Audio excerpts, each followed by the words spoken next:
Bismillahirrahmanirrahim. Assalamualaikum warahmatullahi wabarakatuh. Sahabat Quran dimanapun Anda berada, Alhamdulillahirrabbilalamin. Kita pada sore hari ini bisa melanjutkan halaqah Quran kita, tahsin tilawah pada sore hari ini dengan tanpa halangan suatu apapun. Salam dan salam semoga tercurah limpahkan kepada baginda Rasulullah Muhammad sallallahu alaihi wasallam serta keluarga, para pengikut beliau yang teguh di atas sunnah beliau. Sahabat Al-Quran dimanapun Anda berada, pada pertemuan yang lalu kita sudah membahas tentang tahsin tilawah pada bagian dari ta'awudz yang kita telah contohkan, juga telah kita tunjukkan bagaimana kesalahan-kesalahan yang sering terjadi, yang semestinya kita memperhatikan kesalahan-kesalahan tersebut sehingga kita benar dalam membaca Al-Quran dalam tahsin dan tilawahnya. Pada pertemuan yang lalu kita sudah sampai pada bagian huruf shin dalam lafaz ta'awud, a'udzubillahi minasyaitonir rajim. Ya, pada huruf shin pada kata asyaiton. Dan kita juga tunjukkan bagaimana kesalahan yang sering terjadi pada lafaz-lafaz pada hamzah dan ain, perbedaan antara kedua makhraj tersebut. Kemudian pada bacaan dhammah secara sempurna, mulut yang membentuk kubah atau monyong ke depan pada huruf yang berharokat dhammah, dan huruf zal makhrajnya yang seringkali kita tidak mengucapkannya dengan sempurna dengan mengeluarkan sedikit lidah, ujung lidah menempel pada bagian ujung gigi atas. Kemudian lafal pada huruf ba menyempurnakan kasroh dan juga huruf jalala. Kemudian pada huruf shin, selanjutnya kita akan beralih kepada huruf ta pada kalimat minasyaitonir rajim. Pada huruf ta, ya, huruf ta ini memiliki sifat yang kuat, ya. Kemudian huruf ta ini juga memiliki sifat yang disebut dengan sifat itbaq, yakni menempelnya lidah lidahnya tertekan ke langit-langit, sehingga lidah yang semestinya kita membaca dengan huruf-huruf biasa yang rendah itu, posisi lidah adalah cenderung datar, posisi tengah lidah cenderung tidak cekung, maka ketika kita membaca huruf yang tebal terjadi cekungan seperti sendok. Jadi ujung lidah menempel pada makhraj ta, kemudian lidah bagian tengah membentuk sebuah cekungan. Kemudian pangkal lidah atau lidah bagian belakang yang hampir menyentuh ke dagingnya itu kemudian terdorong naik ke langit-langit. Po. Secara makhraj, ya, huruf ta memiliki tempat keluar bunyi asal dari pertemuan antara ujung lidah, ya, dari ujung lidah kemudian bertemu dengan pangkal gigi atas atau gigi yang menempel pada bagian gusi, ya. Jadi po. Pada bagian ini ada 3 huruf yang keluar, ada huruf po dan juga ada huruf dal, juga huruf ta. Nah, kemudian huruf po ini memiliki beberapa bacaan yang seringkali kita salah dalam membacanya. Catatan dari huruf po ini adalah ketika kita mengucapkan huruf po, ya, ada yang disebut dengan suara yang tertahan pada huruf po, juga nafas yang tertahan. Di antara sifat huruf ini juga seperti itu. Jadi ketika kita mengucapkan huruf po, tidak to, minasyaita, harus sempurna, tertahan, menempel makhraj pada tempatnya. Minasyaita, syaita, maka tidak diperkenankan untuk memberikan sedikit hembusan nafas, atau kita sebut dengan hangus pada huruf-huruf tertentu yang memiliki sifat hangus ini. Syaita, ini tidak dibenarkan untuk huruf ta. Jadi cara membacanya minasyaita, asyaita, ta. Kemudian kesalahan yang kedua yang biasanya sering terjadi pada huruf ta ini adalah kita membentuk mulut itu seperti kubah, atau kita memonyongkan mulut ketika membacanya.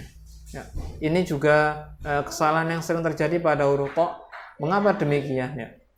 Sebagian orang berpendapat ketika kita mengucapkan huruf ta itu adalah huruf yang tebal, maka ketebalan huruf ta ini dengan adanya bulatan pada mulut, atau mulut yang berbentuk dengan seperti kubah atau monyong, kita menyebutnya biasanya seperti itu.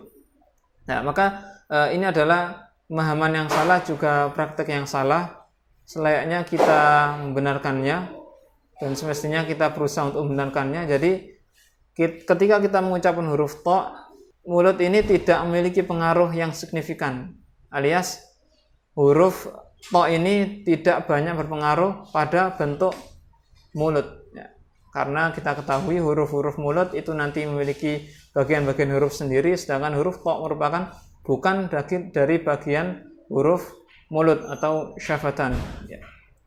Maka kita tidak boleh membaca huruf ta seperti ini, minasyaita, ta, atau dengan memonyongkan mulut. Nah, ini tidak diperkenankan, ya.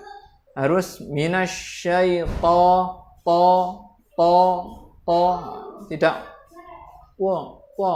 seperti memonyongkan mulut seperti itu. Jadi tidak dibenarkan, harus dihilangkan kebiasaan seperti itu dan dilatih. Nah, tidak tu.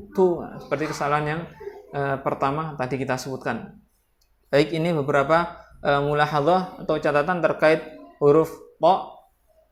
Minasyaitani, asyaitani. Ya, di sini ada huruf ta memiliki sifat yang tebal.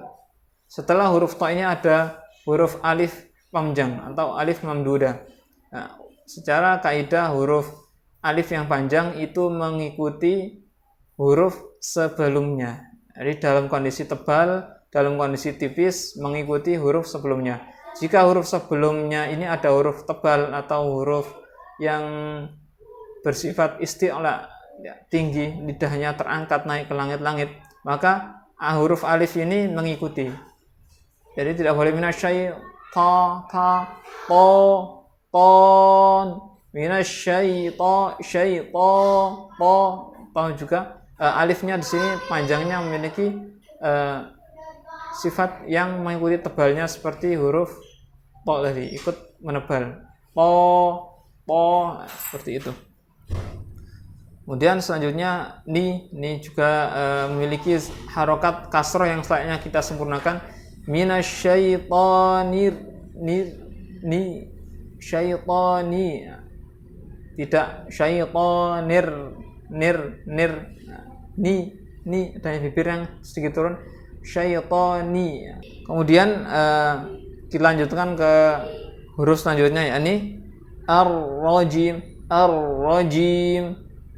minasyaitonir rajim. Ya, huruf ra. Huruf ra ini adalah huruf yang keluar dari sedikit turun dari makhraj huruf lam yang ada pada tarful lisan, ya, atau adna hafatil lisan, dari sisi-sisi lidah yang paling ujung, kemudian sedikit turun ke arah gusi yang menempel pada gigi bagian atas, ya. Dekat dengan seperti makhraj nun, namun huruf ra ini sedikit berbeda dari arah dengan arah udara yang keluar daripada huruf nun itu sendiri. Ya. Huruf ro pada bagian lidah bagian ujungnya, bagian ujung lidah ini sedikit menempel pada bagian gusi atas, ya, gusi bagian atas yang dekat dengan gigi bagian atas itu. Kemudian ada sedikit celah pada bagian tengah lidah, ya. Ada sedikit celah pada bagian tengah lidah yang memungkinkan udara untuk keluar. Nah, maka ini dari celah inilah terbentuk salah satu sifat di antara sifat huruf ro, yakni sifat al-inhiraf ataupun mengalirnya udara tidak langsung dari arah paru-paru dalam kemudian langsung mulut bagian tengah, tapi dari bagian samping-samping lidah udaranya keluar dan juga dari bagian tengah lidah. Nah, ketika kita membaca huruf ro ini, ya, usahakan catatan yang kita sampaikan pertama adalah jangan memperbanyak getaran pada huruf ro. Ar-rajim, ar-rajim, minasyaitonir, nah, ini tidak diperankan. Sifat takrir ini sedikit saja, ya. Mengapa sifat ini terjadi? Ya, huruf ro paling tidak biasanya ada tiga kesalahan yang sering terjadi pada huruf ro pada dengan posisi lidahnya. Posisi lidah yang mengambang al-rajim, al-rajim, atau biasanya anak-anak kecil yang sulit membaca huruf R ini, atau kita biasa sebut dengan cedal atau yang semisalnya, biasanya sulit membaca huruf ro karena tidak bisa terangkat naik ke langit-langit. Kemudian ada orang juga yang menempelkan ujung lidah semuanya ke arah langit-langit, ya, yang dekat dengan gusi atau gigi gusi yang menempel gigi itu ditempelkan semua sehingga terjadilah getaran yang banyak. Jadi ketika dorongan itu menempel, ya, lidahnya menempel, terjadilah dorongan yang mengakibatkan lidah itu bergetar-getar terus. Ya. Namun ketika kita sedikit memberikan celah pada bagian tengah lidah, ya, celah nanti ada semacam celah udara untuk bisa keluar ar-rajim, sehingga memungkinkan udara bisa keluar. Jadi yang menempel ke bagian langit-langit atau gusi yang berada di dekat gigi itu, ya, adalah bagian sisi lidah, ya, tidak bagian depan ujung semuanya. Kalau dalam bahasa Ibnu Jazari itu li dhahrin adkhalu, atau bagian ujung lidah yang bagian punggung lidah, ya, punggung lidah bagian ujung bagian punggungnya itu. Jadi tidak semuanya, ada sedikit celah, ya. Kita berikan celah pada tengah lidah itu sehingga memungkinkan udara untuk keluar. Jadi tidak menekan udara yang mengakibatkan terjadinya banyak tekanan atau getaran pada lidah. Jadi antara tiga posisi itu, posisi yang paling benar adalah dengan tanpa memberikan getaran yang begitu banyak, juga tanpa menghilangkan getaran itu, tapi sedikit ada, atau kita sebut dengan sifat tikrar. Minasyaitonir rajim, ar-ra, harus tebal, ya, sifatnya tafkhim, ya, mufakham, ra tidak boleh. Ar-rajim, ar-rajim, minasyaitonir rajim, minasyaitonir rajim, ya. Ini sifat-sifat yang tidak sesuai dengan huruf ro ini, ya. Ini sifat tipis. Kemudian huruf ro juga tidak mengakibatkan mulut kita menjadi monyong juga seperti huruf to. Minasyaitonir ar. Biasanya kita juga kesalahan yang terjadi sering memonyongkan mulut pada huruf tebal seperti huruf ro ini atau huruf yang tafkhim, ya. Kemudian huruf selanjutnya adalah huruf jim, ar-rajim, ja. Huruf jim ini secara makhraj, secara tempat keluar huruf, terletak pada bagian tengah lidah, sedikit terangkat naik ke langit-langit, tapi dengan menempelkan bagian tengah lidah ini ke langit-langit. Ja. Ya, sifat dari huruf jim ini adalah adanya nafas dan suara yang tertahan. Nafas dan suara yang tertahan. Maka pada nafas dan suara yang tertahan ini tidak menjadikan huruf jim ini seperti suara huruf ta, suara huruf sa, huruf sin yang memiliki sifat-sifat udara yang mengalir. Ya. Seperti contoh yang saya bacakan, ada contoh yang salah. Minasyaitonir rajim, jim, jim. Nah, ini adalah kesalahan terjadi pada makhraj pada sifat huruf jim dengan adanya nafas yang mengalir. Jim, jim, jim. Nah, maka ini harus ditahan. Nafasnya harus tahan. Ar-rajim, ja, ji, ju, ya. Ja harus ditahan untuk nafasnya supaya tidak berusaha tidak keluar nafasnya. Ya. Ini huruf jim.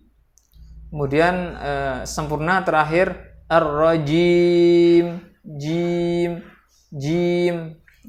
A'udzu billahi minasyaitonir rajim. Jim. Kasrohnya harus sempurna dan diakhiri dengan huruf mim. Huruf mim terletak pada kedua bibir yang merekat dua bagian bibir. Ar-rajim. Kemudian seperti itu. Pada huruf ya jangan sampai pada huruf ya ini jangan sampai ada udara yang berusaha keluar dari hidung, ya, atau kita sebut bagian dari gunnah. Ar-rajim. Nah, itu suara yang keluar dari hidung. Tapi kalau murni yang tidak keluar dari hidung, maka ini adalah suara yang benar. Ar-rajim. Baru huruf mim. Di sini ada huruf yang keluar dari hidung karena memang bagian huruf mim adalah keluarnya dari bibir, kemudian ada sedikit bagian dari hidung atau kita sebut dengan sifat gunnah. Sifat dari huruf mim diantaranya adalah adanya gunnah. Mungkin itu yang bisa kita sampaikan tadi, beberapa catatan pada huruf to, kemudian pada huruf ro, juga pada huruf jim dan huruf kasro ataupun harokat kasro yang ada pada huruf jim tadi harus sempurna dan tidak ar-rajim, jim. Nah, coba kita terakhir sebelum kita tutup, kita baca dari awal ta'awudnya. A'udzu billahi minasyaitonir rajim. Ya. Ini yang bisa kita sampaikan, mudah-mudahan bermanfaat. Aqulu qouli hadza wa astaghfirullah li wa lakum. Subhanaka Allahumma bihamdika nasyhadu an la ilaha illa anta nastaghfiruka wa natubu ilaik. Wallahu muwaffiq ila aqwamit thoriq. Wassalamualaikum warahmatullahi wabarakatuh.